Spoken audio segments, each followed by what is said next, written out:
कैसे, कब, कहां, किसने? शहर दर शहर ये सवाल पूछे जा रहे हैं कि देश की इतनी प्रतिष्ठित परीक्षा नीट का पर्चा फुल प्रूफ माने जाने वाले बक्से से कौन निकाल ले गया? कैसे हिल गया उस एग्जाम सिस्टम पर भरोसा जो तय करता है देश के लाखों छात्रों का भविष्य? नीट पेपर लीक के इनसाइड स्टोरी की आज पूरी पड़ताल करेंगे।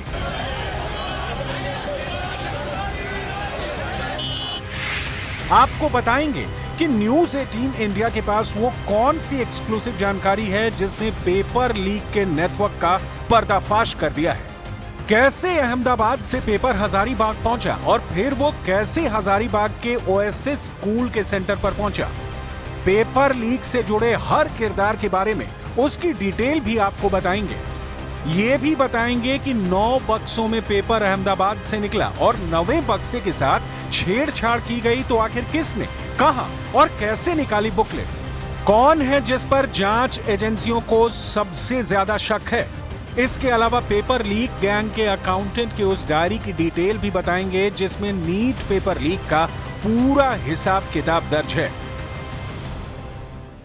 9 बक्सों में प्रश्न पत्र अहमदाबाद से हजारीबाग भेजे गए थे। इन्हीं में से एक बक्से से छेड़छाड़ कर एक बुकलेट निकाल ली गई और उसकी कॉपी करने के बाद फिर बुकलेट वापस रख दी गई। जिस बुकलेट का लिफाफा फटा हुआ मिला है, उसी बुकलेट की जली हुई कॉपी पटना में आरोपी अमित आनंद के घर से मिली थी। सवाल है कि टेम्परिंग कब की गई? कुरियर ऑफिस से बैंक ले जाते वक्त या बैंक से हजारीबाग सेंटर ले जाते वक्त? कहां पेपर निकाला गया, इसकी पड़ताल की जा रही है। डिटेल में जाने से पहले आपको पेपर लीक की पूरी ट्रेल जरूर देखनी चाहिए। अहमदाबाद से पेपर निकला, पहले रांची पहुंचा, फिर हजारीबाग में कुरियर ऑफिस पहुंचा और कुरियर ऑफिस से स्टेट बैंक गया। स्टेट बैंक से एग्जाम सेंटर पहुंचा। यह क्लियर हो चुका है कि 9वें बक्से से पेपर निकाला गया, लेकिन गुत्थी इस बात पर उलझ गई कि आखिर यह पेपर कहां निकाला गया। या तो कुरियर ऑफिस और बैंक के बीच में कहीं पेपर निकाला गया या स्कूल और बैंक के बीच में निकाला गया। सबसे ज्यादा आशंका स्कूल और बैंक के बीच में हेराफेरी करने की है, क्योंकि बैंक से पेपर निकला तो स्कूल तक 4 किलोमीटर की दूरी तय करने में 1.5 घंटे का समय लग गया। इतना ज्यादा समय क्यों लगा, इसकी पड़ताल जारी है। पेपर लीक मामले में शक ओएसएस स्कूल के प्रबंधन पर है, क्योंकि पेपर लीक होने की सबसे ज्यादा आशंका वहीं से जताई जा रही है। इसमें 2 आशंकाएं हैं। पहली तो यह कि स्कूल पहुंचने के बाद पेपर लीक हुआ हो। दूसरी आशंका यह कि बैंक से स्कूल पहुंचने के बीच पेपर लीक हुआ हो। एनटीए हर जिले में एक कोऑर्डिनेटर नियुक्त करता है।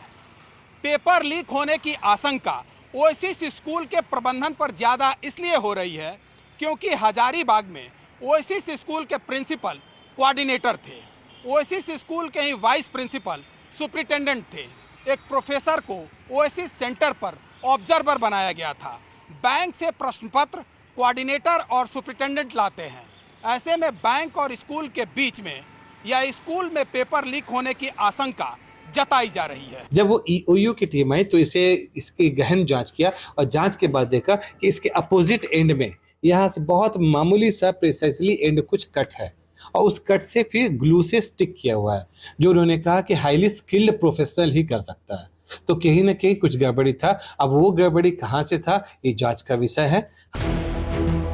न्यूज 18 इंडिया के पास इसकी एक्सक्लूसिव जानकारी है, लिहाजा इसे विस्तार से समझने की कोशिश करते हैं कि नीट का पेपर लीक कैसे हुआ, क्योंकि जो सबूत मिले हैं वो चीख चीख कर इसकी गवाही दे रहे हैं कि पेपर लीक हजारीबाग में ही हुआ और वहीं से छात्रों तक पहुंचा। समझने की कोशिश करते हैं कि कैसे हुआ पेपर लीक। तो 9 बक्से में प्रश्न पत्र रखे हुए थे। एक बक्से में प्रश्न पत्र के 3 बंडल थे। एक बंडल में 24 प्रश्न पत्र होते हैं। 9वें बक्से के एक बंडल से बुकलेट निकाली गई। बुकलेट एक लिफाफे में थी जिसे कैंची से काटा गया। बुकलेट दोबारा रखकर लिफाफे को चिपकाया गया। परीक्षा सेंटर में एक लड़की को बुकलेट मिली थी। लड़की ने बताया कि लिफाफा फटा हुआ था। इसी नंबर की जली हुई बुकलेट पटना में मिली थी। इस बीच आर्थिक अपराध इकाई की जांच में पता चला है कि परीक्षा से एक दिन पहले पटना में पुलिस को जो अज्जला बुकलेट नंबर 6136488 मिला था, वो बुकलेट नंबर का ओरिजिनल क्वेश्चन पेपर हजारीबाग के ओएसएस स्कूल के सेंटर पर एक लड़की को मिला था। उसको रिजल्ट में 110 नंबर आया है। इस पड़ताल के बीच बिहार पुलिस की जांच टीम ने उस लड़की से पूछताछ की, उसके पास से क्वेश्चन पेपर और जिस प्लास्टिक के पैकेट में क्वेश्चन पेपर रखा था वो मिला, जिसे ईओयू की टीम ने जब्त कर लिया। मतलब ये कि लड़की के क्वेश्चन पेपर मिलने से पहले बॉक्स से पेपर को टेम्पर करके निकाला गया था। यही नहीं, जांच में यह भी पता चला है कि पटना के लर्न एंड प्ले स्कूल में भले ही अभ्यर्थियों को एक दिन पहले क्वेश्चन पेपर रखने के लिए बुलाया गया था, लेकिन वहां पर प्रश्न पत्र परीक्षा के दिन सुबह 10 बजे पहुंचा था और नीट यूजी की परीक्षा सेकेंड हाफ में थी। लाखों छात्रों के भविष्य के साथ खिलवाड़ हुआ, लिहाजा एक्शन हुआ, लेकिन पड़ताल अभी जारी है। पेपर लीक केस की जांच ईओयू से लेकर सीबीआई के सुपुर्द कर दिया गया है, लेकिन नीट जैसी परीक्षा को लेकर जो भरोसा देश को था, उसे अब इस पेपर लीक ने हिला कर रख दिया है। सबूत बता रहे हैं कि पेपर लीक का एपिसेंटर हजारीबाग ही था, लेकिन इसके तार देश के 5 राज्यों से जुड़ते हुए नजर आ रहे हैं: बिहार, झारखंड, उत्तर प्रदेश, गुजरात और महाराष्ट्र। सीबीआई हर सूत्र, हर तार, हर किरदार और हर जिम्मेदार की खोजबीन में जुट गई है। देर सबेर नीट पेपर लीक के हर एक गुनहगार सलाखों के पीछे होंगे, लेकिन अभी तो हर दिन गुनहगारों से जुड़े सबूत मिल रहे हैं। मिल गई वो डायरी जिसमें है पेपर लीक से जुड़ा पूरा कच्चा चिट्ठा। सामने आई नीट की कलंक कथा के किरदारों की पूरी कुंडली। जांच टीम ईओयू के मुताबिक झारखंड के देवघर से गिरफ्तार आरोपी झुन्नू सिंह के घर की तलाशी के दौरान एक ऐसा सबूत हाथ लगा है जिसमें आरोपियों के गुनाहों की पूरी दास्तान दर्ज है। झुन्नू सिंह के घर की तलाशी के दौरान मिली इस डायरी में हैंडराइटिंग काफी खराब होने और जैसे तैसे लिखे होने की वजह से जांच एजेंसी को समझ पाने में दिक्कत हुई, लेकिन आर्थिक अपराध इकाई की टीम ने जो उस डायरी में पढ़ पाया, उससे कई हैरान करने वाले पर्दाफाश हुए। इस डायरी में आरोपी चिंटू समेत अन्य कई लोगों का हिसाब किताब लिखा है, यानी पेपर लीक से जुड़े किरदारों की पूरी कुंडली इस डायरी में लिखी है। आरोपी झुन्नू सिंह के घर से मिली डायरी को लेकर चिंटू समेत अन्य से पूछताछ चल रही है, लेकिन डायरी में क्या क्या लिखा है उसे जानना बेहद जरूरी है। डायरी में छात्र का नाम, परीक्षा, पेपर डील की जानकारी लिखी है। डायरी में यह बात भी लिखी है कि नीट पेपर के लिए 30 लाख से 55 लाख रुपए की डील हुई। नीट पेपर लीक कांड में गिरफ्तार आरोपी चिंटू ने पूछताछ के दौरान कई अहम पर्दाफाश किए हैं। चिंटू ने जांच टीम को बताया कि कैसे पेपर लीक हुआ, कितने में हुई थी डील। चिंटू ने यह भी बताया कि उसके मोबाइल पर प्रश्न पत्र और उत्तर रॉकी ने भेजा था, जिसके बाद उसने पटना के खेमनी चक में लर्न एंड प्ले स्कूल में करीब 35 छात्रों को प्रश्न पत्र और उत्तर रटवाने के लिए वहीं वाईफाई प्रिंटर की मदद से उसने पेपर की 10 से 12 कॉपी तैयार की।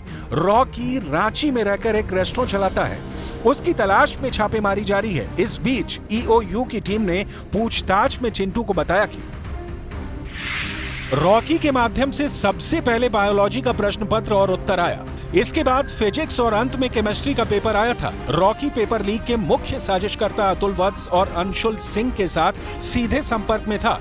रॉकी को ही चिंटू के जरिए बिहार में प्रश्न पत्र सप्लाई करने की जिम्मेदारी थी।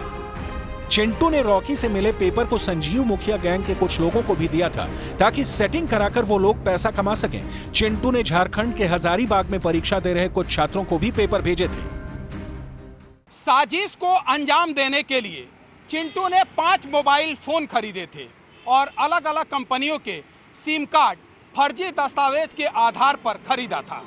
सिर्फ इन्हीं नंबरों से ही वो अपने क्लाइंट और सेटर नीतीश कुमार और अमित आनंद के अलावा दूसरे आरोपियों से बात करता था। लेकिन जब सिकंदर और बाकी पकड़े गए तो चिंटू ने सिम तोड़कर एनआईटी घाट पर फेंक दिया था। इस बीच नीट पेपर लीक मामले में एक और बड़ा पर्दाफाश हुआ। पेपर लीक कांड के किरदारों में एक नाम और जुड़ गया, वो नाम है मनीष का। जांच टीम के मुताबिक मनीष ही वो शख्स है जो अभ्यर्थियों को लेकर लर्न एंड प्ले स्कूल पहुंचा था, जहां अभ्यर्थियों को क्वेश्चन पेपर दिया गया था। यही क्वेश्चन पेपर अभ्यर्थियों को रटवाया गया था।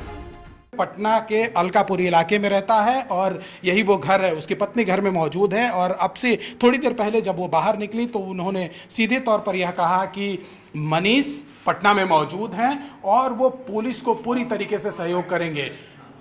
जो ये घर है मनीष, इनकी पत्नी घर में मौजूद हैं और उनका यह साफ तौर पर मानना है कि उनका पति जो है वो इस मामले में इन्वॉल्व नहीं है। हालांकि आर्थिक अपराध इकाई की जांच में यह बात सामने आया है कि मनीष भी इस पूरे मामले में इन्वॉल्व है। क्वेश्चन पेपर लीक करने का उनके ऊपर आरोप है। आपके किसी भी सवाल का जवाब देना हम जरूरी नहीं समझते। मनीष जी जाने, आप जानिए, प्रशासन जाने, आप हमको इस तरह 4 मई की रात मनीष को सहयोग करेंगे। हाँ, सहयोग करेंगे, प्रशासन को पूरा सहयोग करेंगे। 4 मई की उन्हीं के ऊपर ये आरोप है कि वो लाकर लड़का लोगों को खेमनीचक के शेल्टर में रखे हुए थे जहां पर क्वेश्चन पेपर दिया गया था छात्रों को। हमको क्या पता, आरोप जो लगाया उससे पूछिए, उससे प्रूफ मांगिए। नीट पेपर लीक में अब तक जो गिरफ्तारियां हुई हैं उसकी तादाद जानकर आप चौंक जाएंगे, क्योंकि जैसे जैसे जांच आगे बढ़ रही है आरोपियों की फेहरिस्त लंबी होती जा रही है। बिहार से 18, झारखंड से 6, महाराष्ट्र से 1, गुजरात से 5, यानी कुल 30 लोग अब तक पेपर लीक केस में जांच एजेंसी के हत्थे चढ़ चुके हैं और जो आरोपी फरार हैं उनकी तलाश जारी है। 3 हफ्ते से देश इस बात की गारंटी की उम्मीद में है कि जो गुनहगार हैं उनके खिलाफ कड़ी से कड़ी कार्रवाई हो। आपको नीट पेपर लीक में अब तक जो हुआ है उसकी हर एक डिटेल भी बता देते हैं।